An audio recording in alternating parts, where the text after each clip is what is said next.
নমস্কাৰ, মই আপিল ৰহমানৰ স্বাগতম জনাইছোঁ এইটো ইউটিউব চেনেললৈ। আজি আমি পঢ়িম ক্লাছ 7ৰ নতুন গণিতৰ অধ্যায় 7 ত্ৰিভুজ অংকন।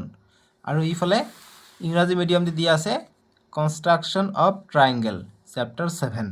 ঠিক আছে, চ' এইটো পাঠত প্ৰথমত আমাক দিছে কৰি চাওঁ আহা পেজ নম্বৰ 255ত 7.1 আৰু ইফালে দিছে আমাক ৱৰ্ক ইট আউট 7.1। চ' আজি আমি 7.1টো ধুনীয়াকৈ সলিউশ্যনটো কৰোঁ। ঠিক আছে, যিসকলে চেনেলটো নতুন চেনেলটো ছাবস্ক্ৰাইব কৰি দিবা আৰু ভিডিঅ'টো লাইক কৰি দিবা।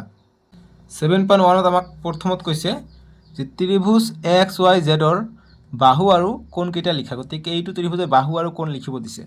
চ' আমি জানো ত্ৰিভুজত তিনিটা কোণ থাকে, এটা হৈছে এইটো বাহু, এটা হৈছে এইটো বাহু, এটা হৈছে এইটো বাহু। অৰ্থাৎ এটা হৈছে এক্স জেড, এটা হৈছে জেড এক্স, এটা হৈছে এক্স ৱাই। আৰু কোণ যদি লিখিব কয় কোণকেইটা কি কি হ'ব, এটা হৈছে ৱাই কোণ, এটা হৈছে জেড কোণ, এটা হৈছে এক্স কোণ।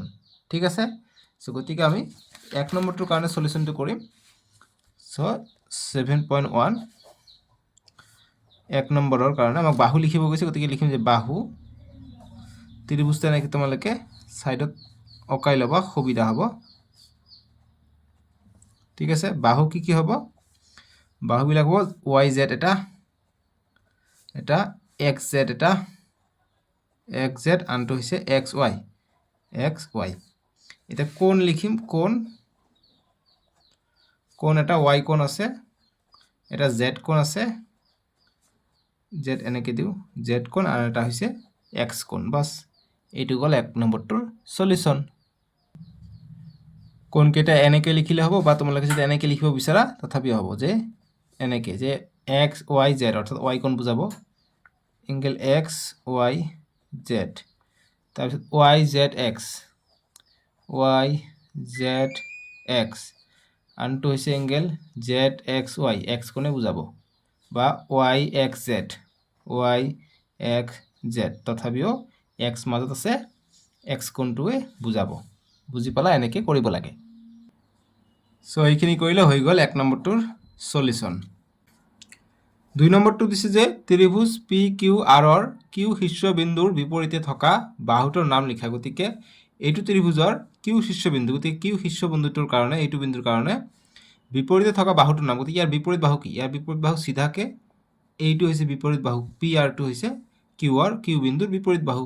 চ' গতিকে এইটো আমাক লিখিব কৈছে। গতিকে 2ৰ সলিউশ্যন যে ত্ৰিভুজ পি কিউ আৰৰ কিউ শীৰ্ষবিন্দু, এইটো হ'ব বাহুটো, যে কিউ শীৰ্ষবিন্দুৰ বিপৰীত বাহু, বিপৰীতে থকা বাহু যিগুলো কি হ'ব, পি আৰ। ঠিক আছে, পি আৰ।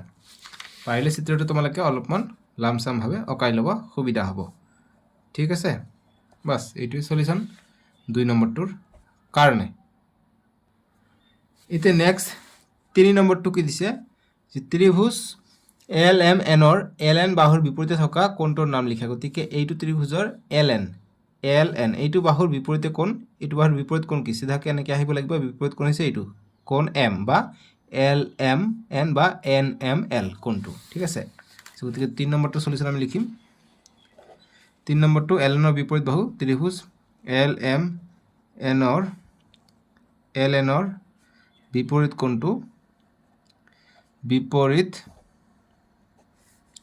বিপৰীতে থকা কোণ ইকুৱেল টু কি হ'ব, ত্ৰিভুজটো লামচামভাৱে তোমালোকে আঁকিব ট্ৰাই কৰিবা।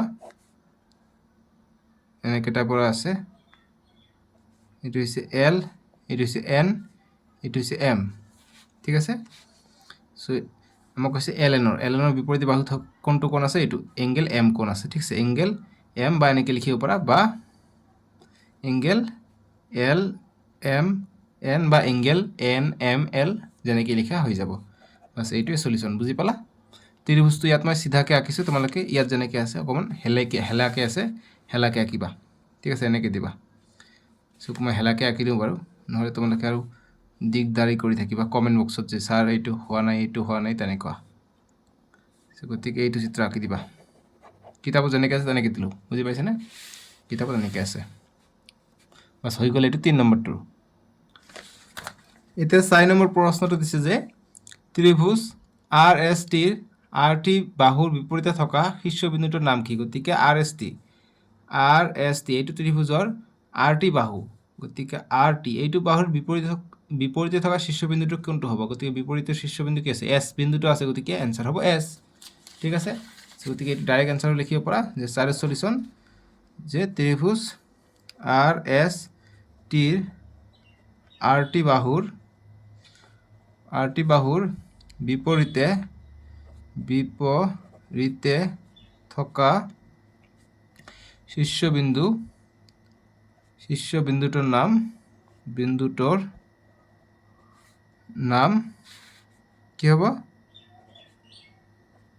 নাম হব এস ঠিক আছে এস বিন্দুটো হব যেটো বিপরীত ফালে আছে ঠিক আছে সো চিত্ৰটো তোমালোকে পাৰিলে আঁকি ল'বা এনেকৈ সুবিধা হ'ব টি আৰ এস গতিকে টি আৰ বাহুৰ বা আৰ টি বাহুৰ বিপৰীত শীৰ্ষবিন্দু হৈছে এস বাস এইটোৱে আমাৰ সলিউশন বুজি পাইছা এইটো গ'ল 4 নম্বৰটোৰ সলিউশন এতিয়া নেক্সট কি আছে আমাক নেক্সট এইটো শেষ পালে এতিয়া নেক্সট অঙ্কন কেনেকৈ কৰিব লাগে সেইটোৰ ওপৰত দিছে সো নেক্সট যিটো দি আছে কৰি চাওঁ হা 7.2 সো 7.2 কৰাৰ আগত তোমালোকক কিছুমান কথা জানিব লাগে যেনেকৈ কিবা এটা চিত্ৰ আঁকিবলৈ হ'লে ফাৰ্ষ্ট কি কৰিব লাগে সো যদি আমাক তিনিটা মান দিয়া থাকে যেনেকৈ এটা এবিসি ত্ৰিভুজ দিয়া আছে এবিৰ মান হৈছে 4 সেন্টিমিটাৰ এসিৰ মান দিয়া আছে 5 সেন্টিমিটাৰ আৰু বিসিৰ মান হৈছে 6 সেন্টিমিটাৰ সো আমি অঙ্কনটো কেনেকৈ কৰিম মই এইটো তোমালোকক দেখাই দিওঁ কিনো এইটো ইম্পৰ্টেণ্ট ঠিক আছে পৰীক্ষাৰ কাৰণে এটা আহিব অঙ্কন থাকিলে 5 নম্বৰ থাকিব সো আমাক যেহেতু ফাৰ্ষ্ট স্টেপ কি যে এবি 4 সেন্টিমিটাৰ কৈছে গতিকে ফাৰ্ষ্ট আমি এবি ল'ম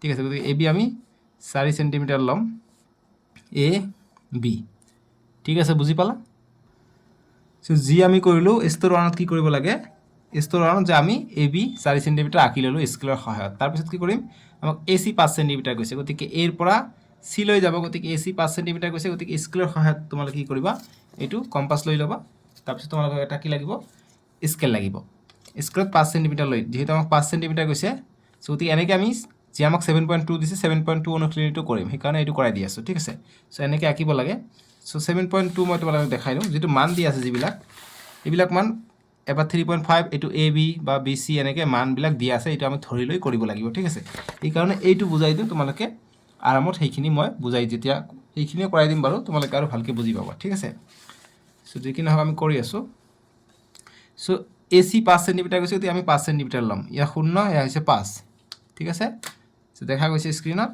মোবাইলৰ স্ক্ৰিনত ইয়া হৈছে 5 গতিকে 5 লৈকে আছে বাস এটা যিকোনো এফালে দিব লাগে ঠিক আছে সো এইফালে ঠাই নাই গতিকে বেছি ওপৰত ৰাখিছো গতিকে তলফালে ঠাই আছে তাই তলফালে দিম গতিকে আমাৰ ত্ৰিভুজটো তলফালে হ'ব ঠিক আছে গল এটা এসি 5 সেন্টিমিটাৰ আঁকিলো এটা কৈছে যে বিসি 6 গতিকে বিৰ পৰা সি আহিব 6 সেন্টিমিটাৰ গতিকে এতিয়া আমি 6 সেন্টিমিটাৰ এটা মেছাৰ ধলে বিৰ পৰা আঁকিম গতিকে 0 হৈছে ইয়াত তে 6 সেন্টিমিটাৰ ল'ম গতিকে 6 সেন্টিমিটাৰ হৈছে ইয়াত ঠিক আছে 6 সেন্টিমিটাৰ ইয়াত আছে গতিকে এতিয়া বিৰ পৰা আঁকিব লাগিব যেহেতু আমাক বিসি বুলি কৈছে গতিকে বিৰ পৰা আমি আঁকিম এটো স্তৰ 2 হৈ আছে স্তৰ 2 এতিয়া ইয়াত কটাকটি কৰিছে যে এই কটাকটি বিন্দুটো আমি দাগ টানি দিলে আমাৰ ত্ৰিভুজটো হৈ গ'ল এতিয়া এই কটাকটি বিন্দুটো দাগ টানি দিলে এইটো আমি আমাক কৈছে বিসি 6 সেন্টিমিটাৰ আমি এইটো 6 সেন্টিমিটাৰ পাই যাম আৰু এইটো দাগ টানি দিলে আমাক কৈছে এইটো সি এসি 5 সেন্টিমিটাৰ গতিকে এইটো আমি 5 সেন্টিমিটাৰ পাম এতিয়া স্কেলৰ সহায়ত মাপি চোৱা এইটো হৈছে আমি 4 সেন্টিমিটাৰ আঁকিছো 4 সেন্টিমিটাৰ আছে এইটো কিমান 6 সেন্টিমিটাৰ দেখা এইটো 6 সেন্টিমিটাৰ আছে ঠিক আছে এইটো 5 সেন্টিমিটাৰ দেখা এইটো 5 সেন্টিমিটাৰ আছে সো এনেকৈ আমি ত্ৰিভুজটো আঁকিব পাৰিলো বুজি পাইছা সো এনেকৈ আমাক এইবিলাক অঙ্ক এনেকৈ কৰা বুলি আমাক দিছে ঠিক আছে সো এনেকৈ কৰি ফাইনালি আমাৰ চিত্ৰটো এইটো ওপৰ ফালে আমি আঁকিছো এংগেলবিলাক সেইকাৰণে ওপৰ ফালে আৰু মই এইটো তলফালে আঁকিছো কাৰণ তলফালে হৈছে এইটো ঠিক আছে এইটো যে ওলটাই দিওঁ সেমে হ'ব ওপৰ ফালে হৈছে ঠিক আছে এইটোৰ দৰে হ'ব সো যিখিনি হওক আমি কৰি চাওঁ আহা ওয়াৰ্কশিট আৰু 7.2 নেক্সট ভিডিঅ'ত কৰিম স্ক্ৰিনত অলৰেডি উঠিছে তাতে ক্লিক কৰি চাব পাৰিবা নহলে ডেসক্ৰিপচনত দিয়া আছে ঠিক আছে তোমালোকক অলৰেডি সিস্টেমখিনি দেখাই দিলো এতিয়া আমি 7.2 ত কেনেকৈ লিখিব লাগে স্তৰখিনি সেইখিনিও মই দেখাই দিম সো অলৰেডি দিছো মই ভিডিঅ' তোমালোকে স্ক্ৰিনত ক্লিক কৰি চাব পাৰিবা আজিলৈকে আহতিয়াক বাবে টেক কেয়াৰ চেনেলটো সাবস্ক্ৰাইব কৰিবলৈ একেবাৰে নাপাহৰিবা কিন্তু ঠিক আছে কিয়নো তোমালোকে ক্লাছ 8 9 ত গৈও মোৰ ভিডিঅ' চাব পাৰিবা ফ্ৰী অফ কষ্টত সো যিকি নহওক বাবে টেক কেয়াৰ